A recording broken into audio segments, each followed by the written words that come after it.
Hello, everyone, and welcome to Really Old Movies. I'm your host, Harrison Scullin, and today I got a very special guest, Chris Yogerst, the author of the new Warner Brothers book, and we'll be discussing that and kind of his process in putting that together. And yeah, let me give you a little introduction to who he is. Got a little bio here. He's the author of Hollywood Hates Hitler, Jew Baiting, Anti Nazism, and the Senate Investigation into Warmongering in Motion Pictures, and From the Headlines to Hollywood, The Birth and Boom of Warner Brothers. His work has appeared in the Washington Post, Los Angeles Review of Books, Journal of American Culture, Historical Journal of Film, Radio, and Television, and also the Hollywood Reporter. He currently serves as an associate professor of communication at the University of Wisconsin-Milwaukee. So without further ado, let's introduce our special guest. How's it going? Good. Awesome. You got quite the bibliography there. Yeah, a lot of stuff has come through in recent years. Oh, that's awesome. Well, I kind of noticing a pattern here, but what kind of is your main, your main focus when it comes to writing? Yeah, the pattern really, it's interesting. When I started studying film, I was really interested in genre and how genre evolved. And the more I learned about that, the more I became interested in how movies operated within their time. Hmm. And their social and political influence and things like that. And that's where it was kind of natural for me to be drawn to Warner Brothers, considering their movies are almost always these social and political documents, right, that Hmm. mirror or engage in the time. So I'm increasingly interested in how not just movies but almost all popular culture and how it engages with the issues of the day. So that's kind of a through line with all of my books, and a lot of times the kind of thing you mentioned, the Hollywood Reporter, I've been writing there more regularly since last fall. And the kind of stuff that I pitch there, it's almost always, there's something going on now where it's there's a historical precedent, or there is some kind of something we can learn from the past to inform the present. Hmm. No, that's really awesome. No, I love that because if we don't learn our history, we're doomed to repeat it, right? So, Absolutely. no, that's awesome.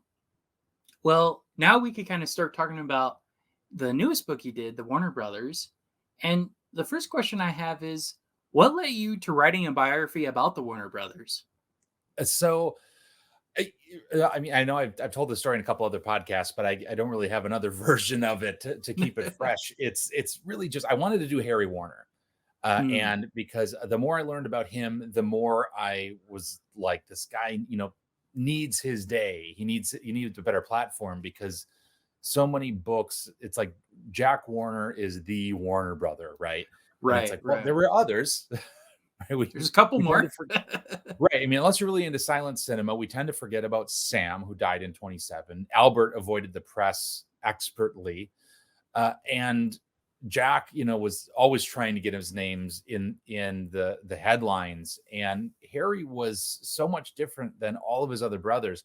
So I wanted to write about him, but I'd been wanting to meet Patrick McGilligan for years. He lives here in Milwaukee as well.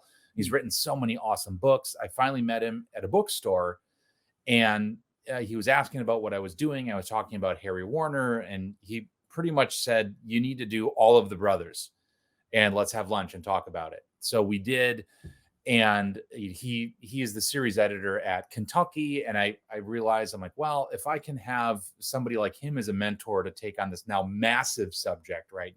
100 years plus of history of all of these people. Right. I was like, I think I can do this well and retain my sanity by the end of it.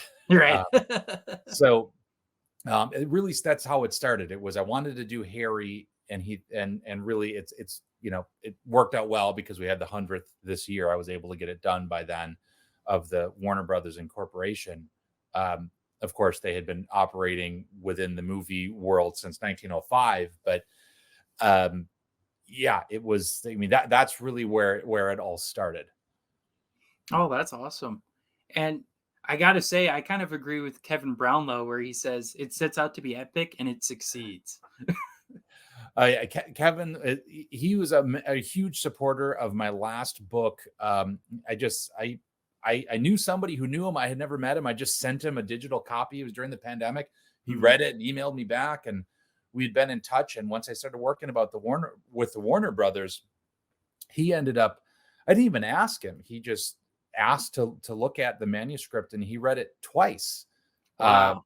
Gave me all kinds of feedback, and almost all, and I'm happy to say it was almost all just him going on at length about how he loved this part and that part and this part. And he was really useful because in the 20s, when I talk about 20s and 30s, really, when I talk about Sam's wife, Lena Basquette, Mhm. her book is it's hard to describe. It's pretty wild, and you feel like you're reading like the most gossipy history, where you feel like I don't know if any of this is true. And I realized that Kevin had got to know her, wrote an obituary of her when she died in the 80s.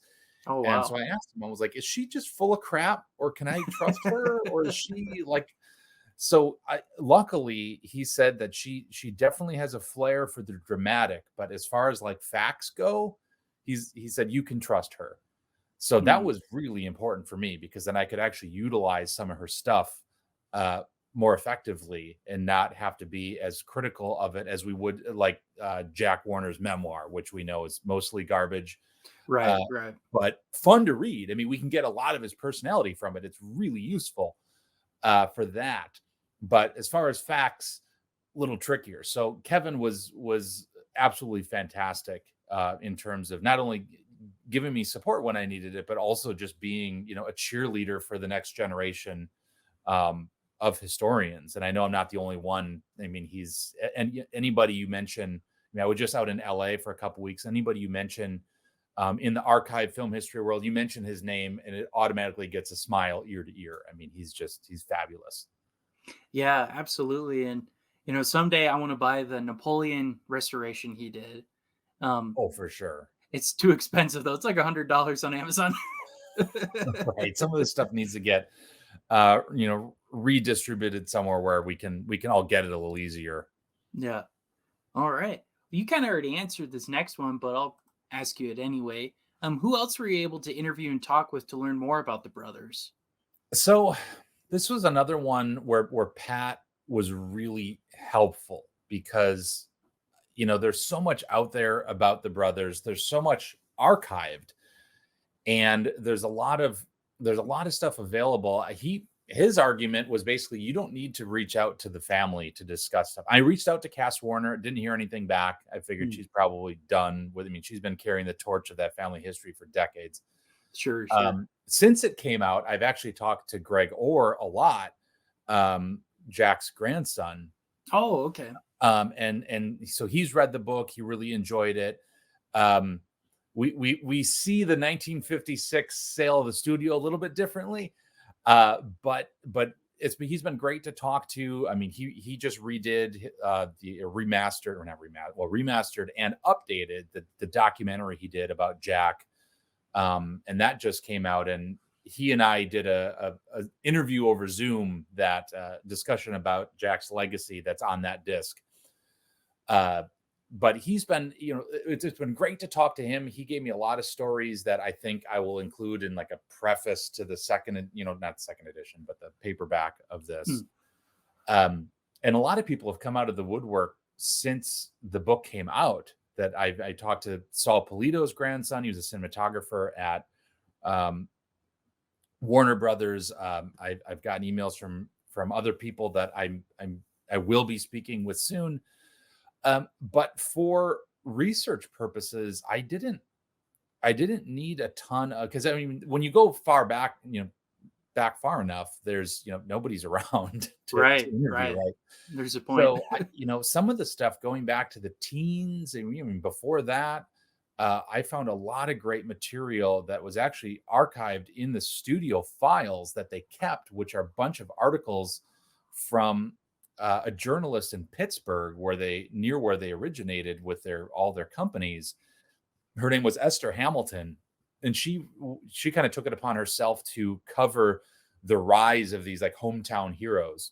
So she Hmm. talked a lot about them in the from 1905 pretty much to the early 20s, That's really that cool.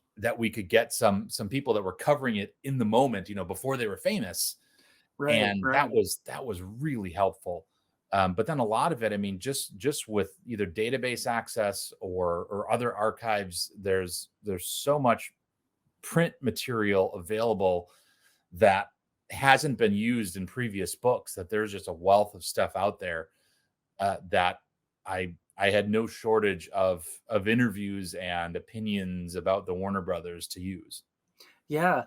Well, and something that's interesting now I think about it is unlike the other studios, the Warner Brothers, it was like the family business. So this is like their ancestry, their history, basically. So it's Absolutely.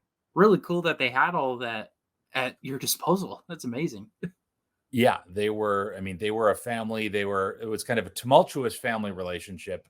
But I mean, there was a lot. They learned so much from their parents. The whole family was very close. I mean, Jack was kind of the outlier in a lot of ways. But you're right. I mean, it's very different than the other studios because, and that's what, that's why, Daryl Zanuck probably, he was never explicit about it, but a lot of people agree. It's probably why he bounced, because he knew he wasn't a Warner. He wanted to run his own studio. So he knew he Right. wasn't going to be the guy, at Warner Brothers. Yeah. All right. Move on to the next question. What was the hardest part of putting the biography together? Oh man. Well, some of the early stuff is tricky just because so much written about the Warner Brothers starts in 1923. Some of it starts in 1918 when they Mm, do My 4 Years in Germany, and they have some success with that. So it was tricky writing pretty much like the turn of the century up to 1918 because most of that hasn't been written. There's no template, there's no like book to build from that has some of that. So you're pretty much starting from scratch in a lot of ways. So that was tricky because you're kind of blazing the trail there. The other part is, and this is also where Pat's advice was really, really helpful. Uh, there are so many movies that Warner Brothers made, and when you get into the early 30s, I mean, there was one year I counted, I think it was like 80 movies that Oh, they wow. produced. I mean, it's incredible. I mean, it's nothing like that today, and No. very few years like that for other studios, even in the peak of the golden age. So there's so many movies to cover and so many iconic movies. So, I had asked Pat, like, what do I do when I get to Casablanca? Where it's like this is this huge thing that, anybody reading about the Warner Brothers and expects something about Casablanca. Mhm. But his advice was really helpful in that you only need to talk about Casablanca as much as any of the brothers were involved because they're the through line of this story, right? That was another one of my motivating factors where so many books about the Warner Brothers end up being about the movies and the stars and not about the brothers. And the brothers end up being like supporting, uh, characters in their own story. So I Mhm. wanted to correct that and make sure that they were the main characters and that all the other glitz and glamour of Hollywood and celebrity was a supporting character. So, the hardest part was not going down the rabbit holes of every single movie that has an interesting story, Mm. and deciding when to just reference other books and be like, here, this was written about, and it doesn't, Jack and Harry weren't as involved, so I'll move on to the next thing. So that was always tricky to do. What I love though about what you did with the book is it kind of interwoves like historical events happening around them and how it affects the family. And Mhm. but I can imagine that was difficult kind of deciding what to put in, what not to put in and yeah. Right. And in the historical rabbit holes, I allowed myself to go down a little bit because that's where I could add context to their lives, right? Mhm. Here's what was going on in politics. Harry was meeting with world leaders all the time and weighing in on world events in very public speeches. So it's like that those were opportunities to flesh out the era a little bit more and add context to the movies and the lives. Um, so yeah, but then that was also tricky because it's, so many of these things there could be, you know, its own chapter where I realized this should just be a few paragraphs and I need to keep the narrative moving. I mean, kind of like a good Warner Brothers movie, right? These punchy Right. narratives, that were, tight and to the point. So I wanted to try to keep that in the back of my mind also while I was telling their own story. Mhm. No, that's great. All right. Um You kind of answered this a little bit too, but how did you decide what to put in the book, what not to put in? And that could be photos too, all of that. Yeah, photos. Well, photos are it was kind of easy just because there's with my last book, there's a lot of photos that I found in the National Archives in Washington, D.C. that I wanted to use that like political cartoons from the New York Times and all that Hmm. kind of stuff. And if you're not, like Stephen King or somebody, like you're probably not going to get an email back from the New York Times, which I did not.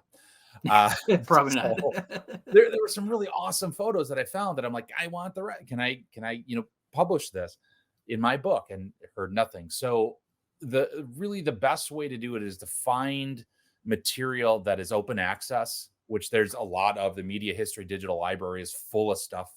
The vast majority of the pictures in this book come from the Media History Digital Library, but there's also another hack, which is to just order old prints of pictures on eBay, and then Mm. you can just cite from author's collection, which I did for very Okay, cheap. that's what I was wondering. Okay, Yeah, cool. so like there's the one with Jack and Alfred Hitchcock. There's a really great one of Harry and Jack and Betty Davis smiling. Mhm. That those are all just eBay and citing author's collection, and apparently we can get away with it that way. That's crazy. That's actually really cool.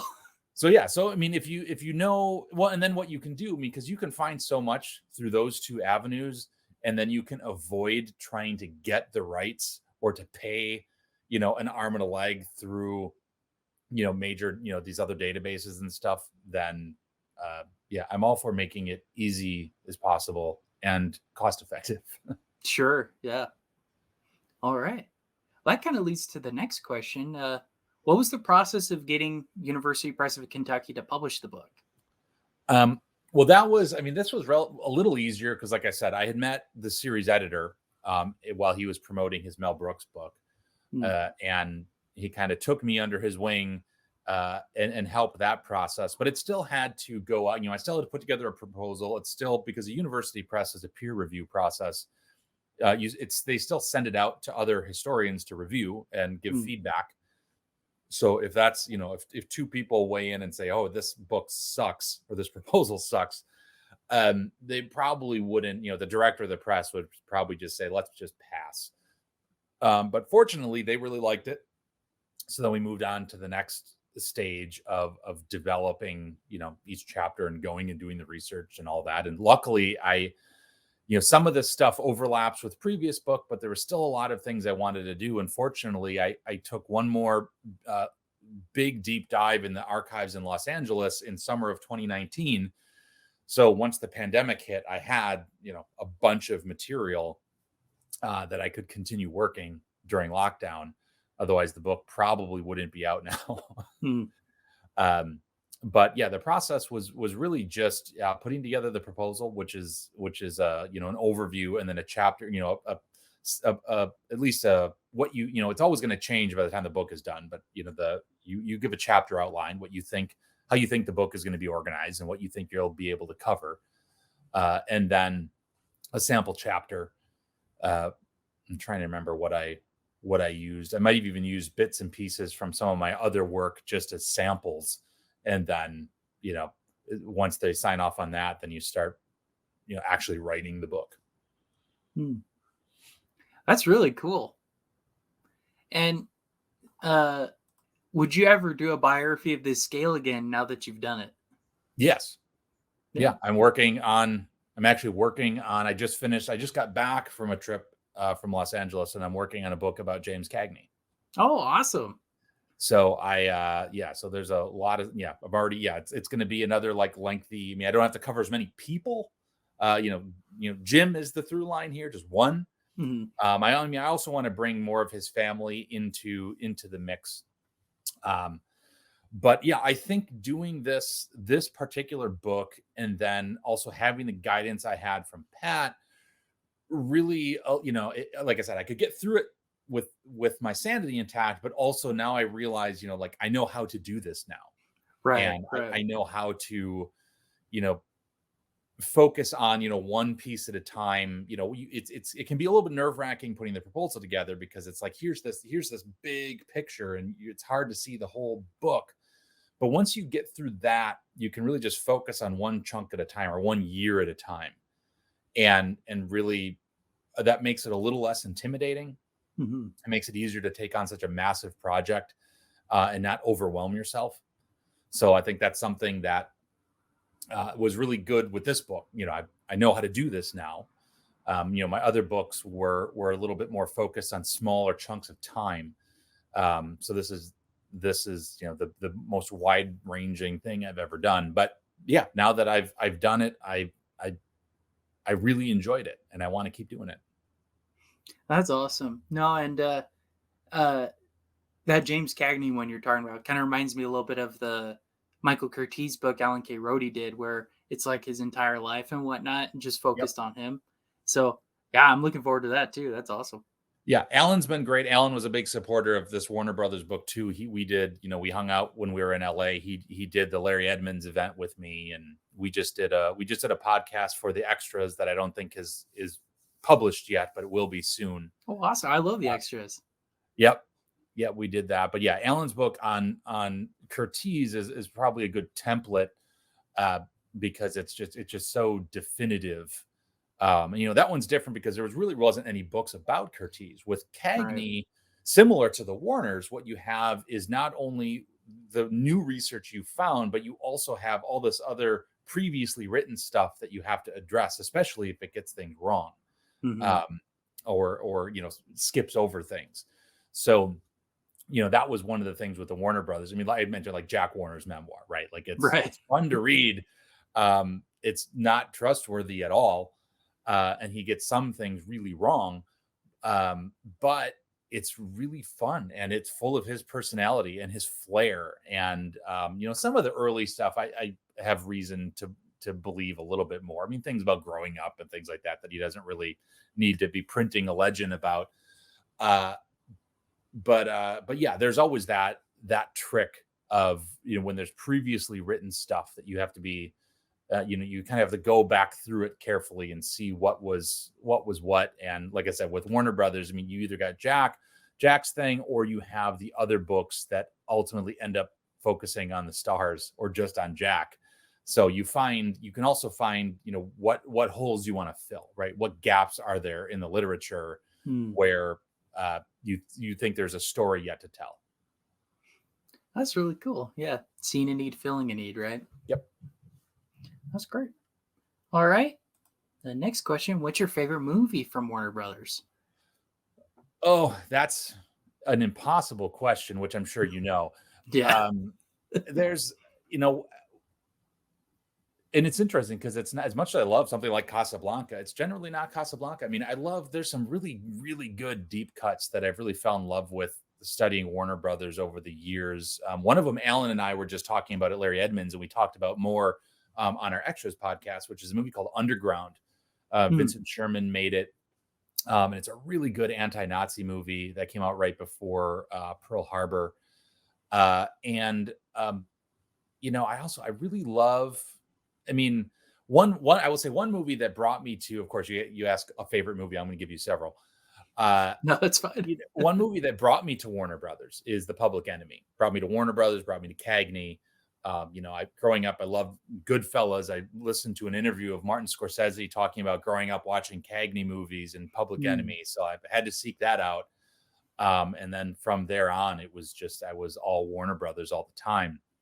So I definitely love that movie. But another one that's more of a deep cut that some people probably haven't seen is Showgirl in Hollywood from 1930, which is a really interesting movie about movie making, Hmm. and it's a really interesting commentary on celebrity in 1930. And as a fun aside, this wasn't long after Harry bought the First National lot, which is where Warner Brothers is now in Burbank. Oh, okay. And in the background of the movie, you can see some of the sets and lots being built that are still there, like they were just being, in the background of Showgirl in Hollywood.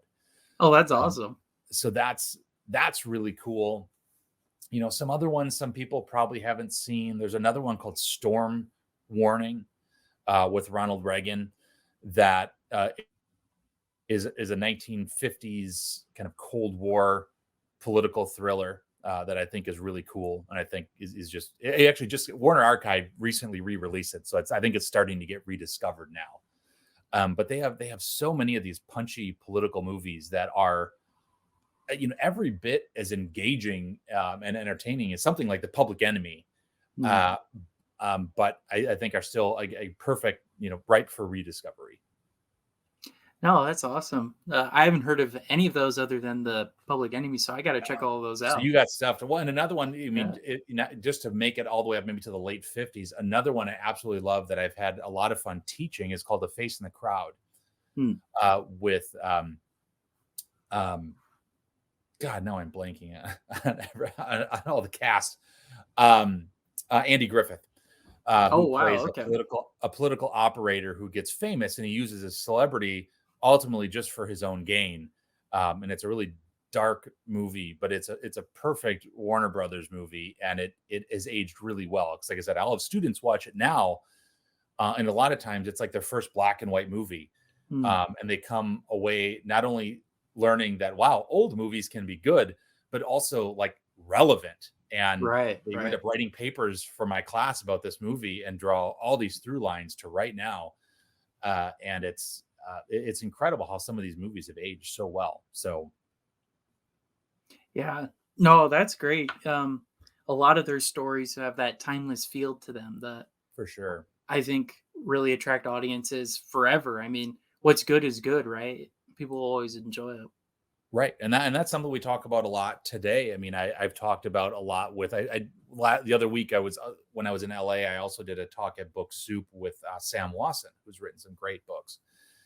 And we've often talked about how that's one big difference between movies of the golden age of Hollywood and a lot of the stuff that's come out in the last few decades is that I don't know what's been timeless in the last few decades, right? Like everything seems to really be time stamped in a Mm, certain way, and I don't know. There's very few movies that I can think of that might we might that came out 10 years ago that we'll be talking about in 50 years. You know what I mean? right, right. And Warner Brothers was one of these studios that just had so many of those movies that have just stood the test of time. Absolutely. And I love that on HBO Max, or I guess Max now, they have Turner Classic where you can see all these movies now. So it's really, Right. really cool. Yeah, and All I believe right. I did mention Storm Warning. I think that one it was earlier this year. It was on Max. Um, and a few of these other ones were too. I don't know. Underground probably not. Black Legion I think was. But they're getting easier to find. Yeah. Because I'm sure for a while it's been very, very difficult. I mean, lucky if you could find a VHS, right? Right. Right. When I was working on my first book on Warner Brothers, a lot of this stuff, which was just Warner's in the 30s, a lot of this stuff wasn't even available on DVD. And I had a couple different friends in the film Twitter world that actually had them DVR'd and would burn them to a DVD and mail it Oh, to me. wow. And that's how I first saw Confessions of a Nazi Spy and all kinds of these movies. Wow. That's dedication right there. That's It is. awesome. It is. All right. I think I already know the answer to this, but I'll ask it anyway. Who's your favorite Warner brother? Oh yeah, it's and it's tricky. I mean, yeah, the answer would probably be Harry, but that was already kind of the case going into the book. After writing the book, I will say that I have a much bigger appreciation for Sam as well. I mean, of course, we know Mm, Sam, helping bring sound to market, but the more I learned about Sam as a person and how he operated in the family and the bridge he was able to maintain between Jack and Harry, um, I gained a lot more respect for him. And it also makes it that much more heartbreaking of a loss when he dies. right. Um, but so definitely those two. But I mean, yeah, Harry is, he was the reason I wrote the book. Right. No, I think I'd have to agree with Harry. His I don't know, it's just so cool to me that he's not like your typical Hollywood producer or whatever. He actually At all. had it all. He has a great family, they stuck together, he has kids and all that. And then his brother Jack is the one who kind of went a little crazy and went all Hollywood, if you will. Right. Well, yeah, and that's the interesting thing about Harry because he is like the antithesis of the studio bosses. Hmm. He's married to the same person his whole life. Wow, that like never ever happens in Hollywood. And but also just the way that he, all of his kids, all the interviews I could find about him, everybody just seemed to really adore him. I mean, there were certainly some tensions. I mean, right? I mean, he wasn't just that were the standard tensions of the day, between the studio brass and the talent and the unions, right? I mean, they would draw a hard line with a lot of that. But Hmm. as far as being a person, uh, Harry was incredibly respectable, and it was really hard to find people who didn't like him. Daryl Zanuck talks some trash, but that's just because he wanted to run the studio and he wasn't a Warner. Right. Uh, but that didn't last real long. I mean, it was, there are certain things that you just wouldn't see. I mean, the one story I love from the book is where Harry Cohn comes over to Harry Warner's house. Cohn is with his mistress, and Harry makes the kids go upstairs real quick because he doesn't want the kids to be a party to this, even though they wouldn't have any idea that that wasn't his wife, right? Right. Like They wouldn't have known. that whole thing would have went completely over their head. But he was so respectable to a fault that he was like, all right, let's just get the kids out of here. Hmm. And Oh, that's a perfect Harry Warner story because of course that would be something he would do. hmm. All right. Well, those are all the questions I had for you. Why don't you kind of tell people where they could buy the book and where they could follow you on social media? Well, the book is available on Amazon, of course. I know I've been told some Barnes and Nobles have, not around here, but some Barnes and Nobles, like in Florida, apparently have it. Um, but yeah, pretty much anywhere online. I mean, in LA, I know Book Soup has signed copies. I know Skylight Books I know they have one signed copy because I signed it when I was there.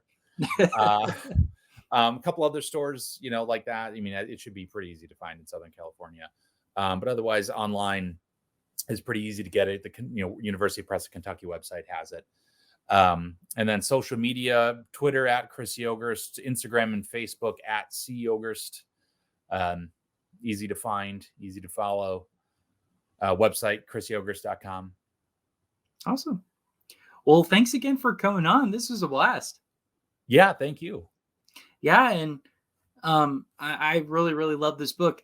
I want to say I finished it, but I didn't. I got to right after the war ended, kind of in the era where the HUAC and all that started Oh, HUAC, happening. yep. So HUAC, yeah, Oh yeah, I it got gets to it that gets part, dicey from there. Yeah, you'll like it.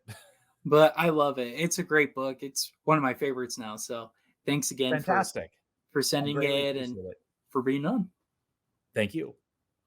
All right. Well, thanks everyone for watching and listening to today's episode. And make sure to follow me on Instagram and Facebook at Really Old Movies. And with that, this has been Really Old Movies. I'm your host, Harrison Scullin. This is my guest, Chris. Take care.